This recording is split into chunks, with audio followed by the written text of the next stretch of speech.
والسلام على من لا نبي بعده أما بعد عن أبي هريرة رضي الله تعالى عنه قال قال رسول الله صلى الله عليه وسلم من توضأ فأحسن الوضوء ثم أتى الجمعة فاستمع وأنصت غفر له ما تقدم وغفر له بينه وبين الجمعة الأخرى وثلاث أيام ومن مس الخطأ فقد لغى رواه مسلم. صدق الله العلي العظيم وصدق رسوله النبي الكريم ونحن على ذلك من الشاهدين والشاكرين والحمد لله رب العالمين. محترم بزرگوں اور میرے دینی بھائیوں، جو حدیث میں نے ابھی آپ کے سامنے پڑھی ہے، یہ حدیث بار بار آپ نے سنی ہوگی، لیکن اس پر عمل کرنے میں کچھ کوتاہیاں ہوتی ہے ہم سے، اس لیے سوچا اس کو دوبارہ آپ کے سامنے عرض کروں۔ اللہ تبارک و تعالیٰ نے کچھ خیر کے اعمال بتائے ہیں جن پر اللہ تبارک و تعالیٰ بہت زیادہ ثواب عنایت فرماتے ہیں۔ ان میں یہ حدیث ہے، حضرت ابو ہریرہ رضی اللہ عنہ فرماتے ہیں رسول اللہ صلی اللہ علیہ وسلم نے ارشاد فرمایا کہ جو شخص وضو کرے اور اچھی طرح وضو کرے، پھر جمعہ کی نماز کے لیے آئے اور جمعہ کا خطبہ اچھی طرح سنے، ادھر ادھر کی باتیں نہ کرے اور چپ چاپ رہے، تو اس جمعہ اور اگلی جمعہ کے درمیان کے جتنے گناہ ہوتے ہیں اللہ تبارک و تعالیٰ معاف فرما دیتے ہیں، اور مزید اس پر یہ کہ 3 دن کے اور گناہ معاف فرما دیتے ہیں سکیلا۔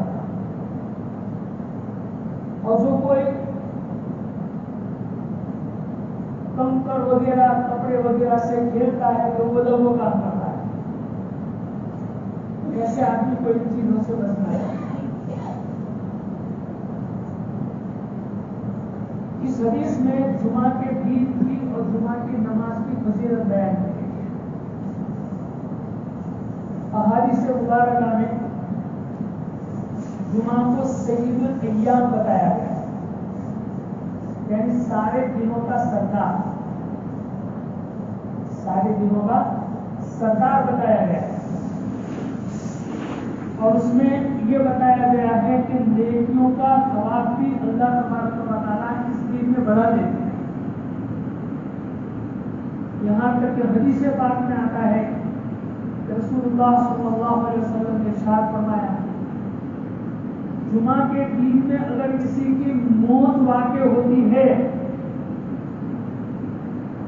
تو قبر کے فتنے سے، قبر کے سوال جواب سے اللہ تعالیٰ اس کی حفاظت فرماتا ہے۔ اس دن میں بڑے بڑے کام اللہ تعالیٰ نے اس دن کی فضیلت کی وجہ سے کیے۔ مسلم شریف کی روایت میں ہے کہ رسول اللہ صلی اللہ علیہ وسلم نے ارشاد فرمایا اسی جمعہ کے دن میں اللہ تبارک و تعالیٰ نے حضرت آدم علیہ السلام کو پیدا فرمایا، اور جمعہ کے دن میں ہی ان کو جنت میں داخل کیا، اور جمعہ کے دن میں ہی ان کو زمین کے اوپر اتارا، اور جمعہ کا دن ہی ہوگا کہ جس میں قیامت قائم ہوگی، اور جمعہ کے دن میں ہی لوگوں کو میدان محشر میں جمع کیا جائے گا۔ اس دین کی بڑی فضیلت اور بڑی اہمیت ہونے کی وجہ سے آپ صلی اللہ علیہ وسلم نے اس کی بڑی بڑی فضیلت ارشاد فرمائی۔ الحمدللہ ہم جمعہ کے لیے پاتے ہیں، لیکن اس کی فضیلت کا ہمیں احساس نہیں ہوتا، بلکہ بہت ساری چیزوں میں غفلت ہو جاتی ہے۔ بعض تو ایسے لوگ ہوتے ہیں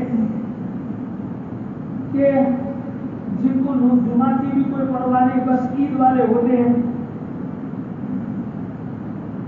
ایسے لوگوں کے لیے بڑی سخت وعید ہے۔ رسول اللہ صلی اللہ علیہ وسلم نے ارشاد فرمایا، من ترک الجمعۃ بغیر عذر کتب منافقا فی کتاب اللہ یمحى ولا یبتل۔ جو آدمی جان بوجھ کر جمعہ کو چھوڑ دیتا ہے تو اس کو لوح محفوظ میں منافق لکھا جاتا ہے، دوگلی پالیسی اپنانے والا لکھا جاتا ہے، جس کا کوئی بھروسہ نہیں، کبھی ادھر کا بولے کبھی ادھر کا بولے، اس کے اخلاق عادات کردار ایسے ہی ہو جاتے ہیں جب تک کہ توبہ نہ کرے۔ بلکہ یہاں پر فرمایا کہ جو 3 جمعہ کو سستی کی وجہ سے چھوڑ دیتا ہے تو اس کے دل پر اللہ تعالیٰ مہر لگا دیتے ہیں۔ مہر کا مطلب یہ کہ کوئی انویلپ آپ نے بنایا اور اس پر مہر لگا دی، تب اس کو کھول نہیں سکتا جب تک کہ جس کی ضرورت ہے اس کے پاس کھولنا ہے وہی کھولے گا، کوئی دوسرا کھول نہیں سکے گا۔ جس پر مہر لگا دی جاتی ہے، ابو داؤد کی شرح اور معبود میں اس کا مطلب یہ لکھا ہے کہ اللہ تعالیٰ اس کو نیکیوں سے محروم ونچت کر دے، اس کو نیکی کی توفیق نہیں ہوتی، کہ سخت ہو جاتا ہے، کوئی اچھی بات کہنے کے لیے بھی جاتا ہے تو بات اس کو اچھی نہیں لگتی، یہاں تک کہ ایسا آدمی صحیح بات آپ اس کے سامنے کہیں گے تو اس پر اعتراض کرے گا، الٹی بات کرے گا، اونھی بات کرے گا۔ اصل چیز تو یہ ہے کہ اللہ تبارک و تعالیٰ نے انسان کو پیدا فرمایا تو سارا حق اللہ تبارک و تعالیٰ کا اس انسان پر ہے۔ وما خلقت الجن والانس الا ليعبدون، میں نے انسان اور جنات کو فقط اور فقط میری عبادت کے لیے پیدا کیا ہے۔ ایک جگہ ارشاد فرمایا اللہ تعالیٰ نے، ان اللہ اشتری من المؤمنین انفسهم واموالهم بان لهم الجنہ، اللہ تعالیٰ نے مومنین کے جانوں کو اور مالوں کو جنت کے بدلے میں خرید لیا ہے۔ مطلب یہ کہ یہ جان بھی ہماری نہیں، مال بھی ہمارا نہیں، کوئی پونجی مکان دولت بھی ہماری نہیں، یہ ساری کی ساری اللہ تعالیٰ کی ہے، اس لیے کہ اللہ نے اس کے بدلے میں جنت دے دی ہے، اس کا معاوضہ جنت دیا ہے۔ جب جنت معاوضہ دیا ہے تو اب یہ جان اور مال ہماری نہ رہے، لیکن پھر بھی اللہ تبارک و تعالیٰ کا اتنا بڑا احسان ہے کہ اتنی بڑی خرید و فروخت ہونے کے باوجود بھی ہم کو ہماری جان واپس کرتی، مال واپس کرتی ہے کہ تم اس جان کو، مال کو، جسم کو اپنے ضروری کاموں کے اندر، خوشی کے کاموں کے اندر استعمال کر سکتے ہو۔ تم اپنے بچوں کے ساتھ کھیل کود کر سکتے ہو، بیوی کے ساتھ رہ سکتے ہو، تجارت کر سکتے ہو، خرید و فروخت کر سکتے ہو، لین دین کر سکتے ہو، اس طرح کی دوستوں کے ساتھ اٹھنا بیٹھنا تمہارا ہو سکتا ہے۔ ان ساری چیزوں کی اللہ تبارک و تعالیٰ نے اجازت دی، وہ ایسا لگتا ہی نہیں ہے، ایسا لگتا ہی نہیں ہے کہ اللہ تعالیٰ نے جان اور مال کو خرید لیا ہے۔ ہاں، کچھ چیزوں کی پابندی لگائی کہ بھائی میری عبادت کرو وقت پر، اور میں نے جو گناہ بتائے ان گناہوں سے کھیل کود میں، تفریح میں، بال بچوں کے ساتھ رہنے میں، دوستوں کے ساتھ رہنے میں میرے احکامات کا خیال رکھو. پھر تم کو جتنا خوش ہونا ہے خوش ہوتے رہو، ہمیں اس کی کوئی پرواہ نہیں. بلکہ بیوی بچوں کے ساتھ کھیلنے میں، اپنی خواہش پوری کرنے میں بھی ہم تم کو ثواب دیں گے جبکہ تمہاری نیت صحیح ہوگی، اس میں بھی ثواب دیں گے ہم. کہ اللہ کا احسان ہے بڑا، لیکن کچھ دن ایسے مقرر فرمائے کہ جن دنوں میں اللہ نے فرمایا تم زیادہ سے زیادہ میری طرف متوجہ ہو، زیادہ سے زیادہ میری عبادت کرو، تاکہ میں تم کو زیادہ سے زیادہ ثواب عطا کروں. انہی دنوں میں سے کہ جمعہ کا دن ہے، کہ جمعہ کے دن میں اللہ تعالیٰ نیکی کرنے کا، عبادت کرنے کا ثواب زیادہ بڑھا دیتے ہیں. مثال کے طور پر فرمایا کہ جو آدمی جمعہ کے دن غسل کرے اور دوسروں سے غسل کروائے. ہمارے بوڑھے بیٹھتے ہیں کہتے اس لیے میں اس کا مطلب زیادہ نہیں کہہ سکتا. خود غسل کرنا اور دوسروں کو غسل کروانا، دوسروں سے غسل واجب کروانا، اپنی اہلیہ سے غسل واجب کروانا، اور مسجد میں جلدی آئے، سویرے جلدی اٹھے اور مسجد میں جلدی آئے، اور خطبہ اچھی طرح سے سنے اور لوگوں بات نہ کرے، اور مسجد میں آتے وقت اگلی صفوں میں آنے کے لیے لوگوں کی گردنوں کو پھلانگ کر نہ آئے، تو اللہ تبارک و تعالی اس کو 1 سال نماز پڑھنے کا، رات بھر نماز پڑھنے کا ثواب عطا فرماتے ہیں، اور 1 سال تک روزہ رکھنے کا ثواب عطا فرماتے ہیں. اور حدیث صحیح ہے، یہ حدیث صحیح ہے، لیکن ہمیں اس کی اہمیت معلوم نہیں. غسل مردوں کو بھی کرنا ہے، عورت کو بھی کرنا ہے. مرد تو غسل کرے گا کیونکہ اس کو جمعہ کے لیے آنا ہے. عورت پر اگر جمعہ نہیں ہے لیکن وہ عورت کو اس کے لیے بھی غسل کرنا سنت ہے. مرد کے لیے خوشبو لگانا بھی سنت ہے. اس دن میں جلدی آ کر صلاۃ التسبیح پڑھنی چاہیے. صلاۃ التسبیح کا بہت بڑا ثواب ہے. الحمدللہ ہمارے یہاں کچھ لوگ آتے ہیں اور جلدی آ کر صلاۃ التسبیح میں پڑھتے ہیں، پڑھنے کا معمول ہے. ایسے لوگ بھی الحمدللہ ہیں، اور جلدی آنے والے بھی میں یہاں 25 سال سے دیکھ رہا ہوں کہ الحمدللہ جلدی آنے والے ہمیشہ جلدی آتے ہیں. تو دوسرے لوگ بھی ان کے نقشے قدم پر چلیں اور ان کی ترتیب پر چلیں.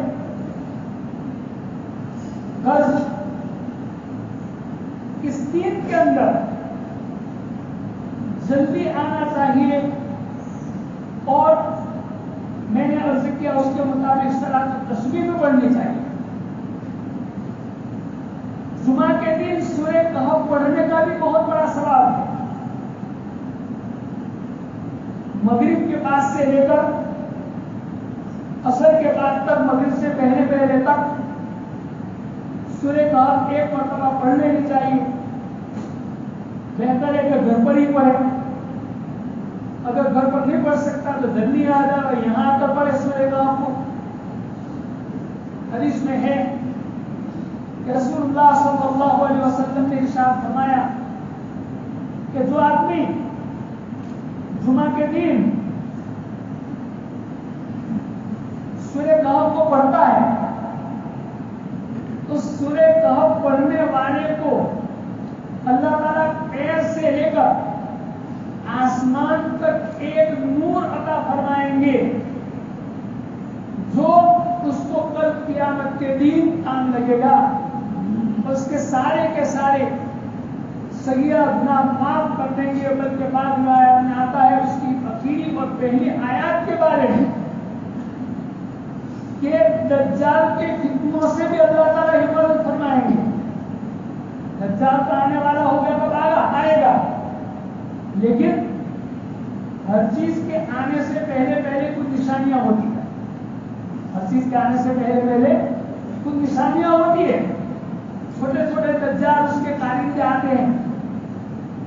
پورا دل بھی بھرا ہوا ہے دجالوں سے، اور ملک کی ریاستوں کی جو راجدھانیاں ہیں وہاں سے بھرے پڑے ہیں. پورا ناگپور بھرا ہوا ہے.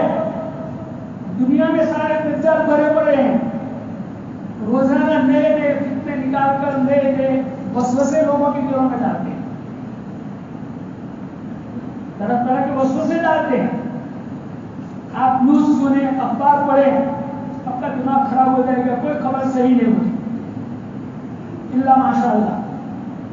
اب تو ہمارے لیڈر بھی ان کی راہ پر کچھ چلنے لگے ہیں. مسلمان لیڈر بھی ان کی راہوں پر چلنے لگے ہیں اور خامخواہ خوف و ہراس کے اندر ملک کے مسلمانوں کو مبتلا کرتے ہیں.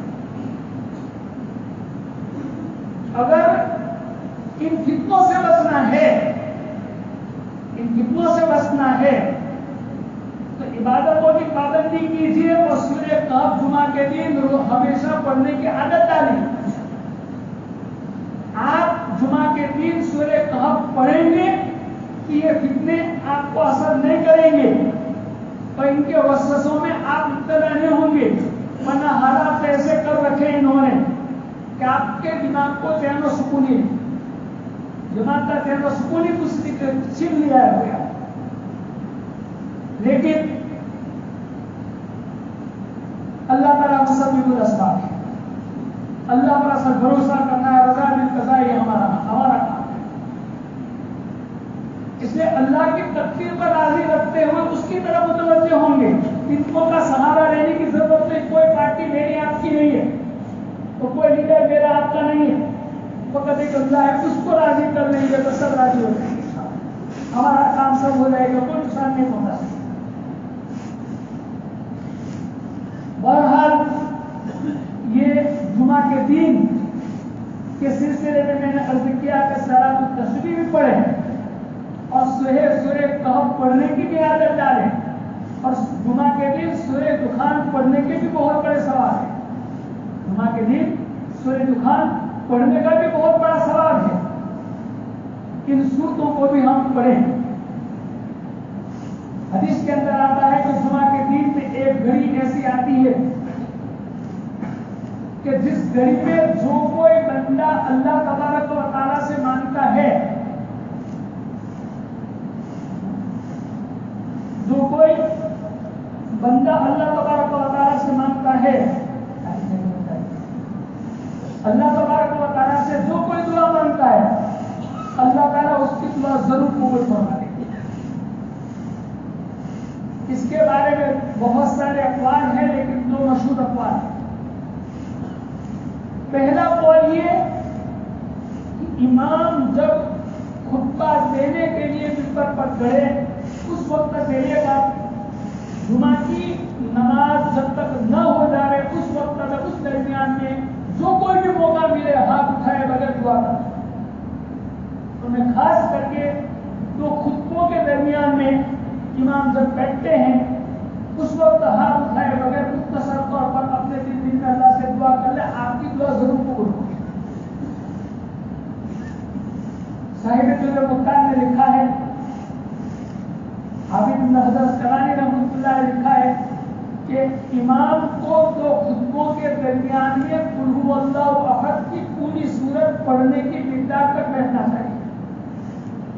صاحب دور مختار نے اس کا مطلب یہ بتایا کہ 3 آیتوں کی مقدار بیٹھنا چاہیے. ان 3 آیتوں کی مقدار بیٹھنے کے دور وقت میں بھی ہم اپنے دل میں کچھ نہ کچھ دعا کر سکتے ہیں. دوسرا وقت جس کا ہمارے بزرگ بہت زیادہ اہتمام کرتے رہے ہیں اور ابھی کرتے ہیں، وہ جمعہ کے دن